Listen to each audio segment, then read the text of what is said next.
Okay, Dan McDonald here, and we're going to put strings on this beautiful old violin that I came across. It was one of my students' neighbors came across this violin in a trunk, and it hadn't been touched in decades. And we're going to check it out now.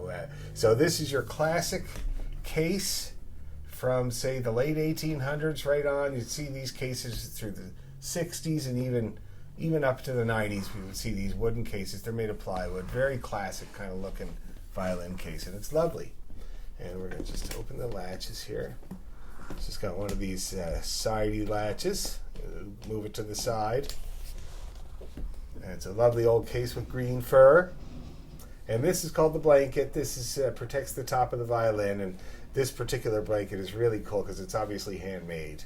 And it's an antique in itself, and nobody knows what the letters are. I think it's maybe EAAF or CAAF or M or we don't know. Nobody knows. It's fun to think about though, and it is an antique. And here's the old violin. So this is your typical German violin from the turn of the century. It's a lovely, lovely example of it. Factory violin.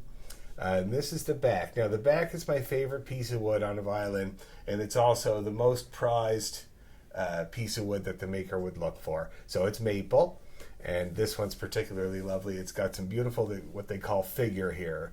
And these are compression stripes where the wood became compressed sometimes and not other times over history. And that's what I love about the back of a fiddle, is that if this fiddle is around 100 years old, the piece of wood has got to be a good 300-400 years old. And this is sort of natural history here. That's the back. Now the front of the fiddle, or the top, is made of spruce. And this is a nice piece of spruce as well. It had a few problems when they found it in the trunk, and so I had to get them repaired by a good friend of mine. And the first one, now this particular repair here was already done when they found the fiddle in the box. So it's a little patch that they had to actually add wood to the top of the fiddle. See that? God knows what happened. A dog ate it or something like that. And then there were some splits. And that's what happens with the spruce because it's a soft wood. So split here, split there, split here, under the chin rest. Little one under here.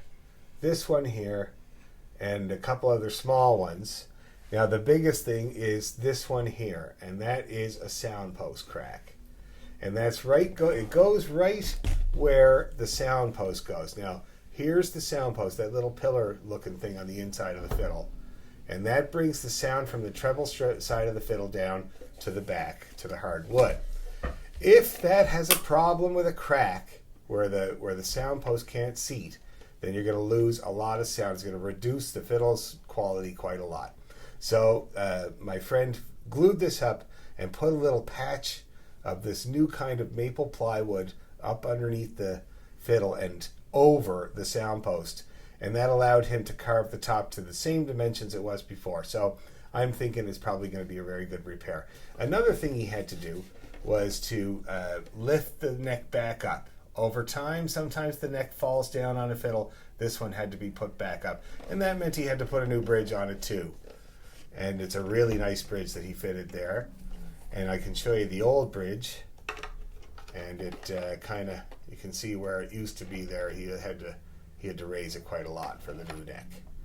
So, and here's some kind of cool bits of old rosin from way, way back. Let's check out the quality of that because it's been sitting for a long, long time. And as you guys know, when rosin dries out, it gets pretty gnarly. Let's see, this is Heidersine. That was my dad's favorite. Whoa, the trench. Haven't seen that in a while. My dad was a trencher. He would trench his rosin too. That's pretty cool, but it doesn't look too dried out for after all these years. And that's Heidersine. That was my dad's favorite rosin, except he used the dark stuff.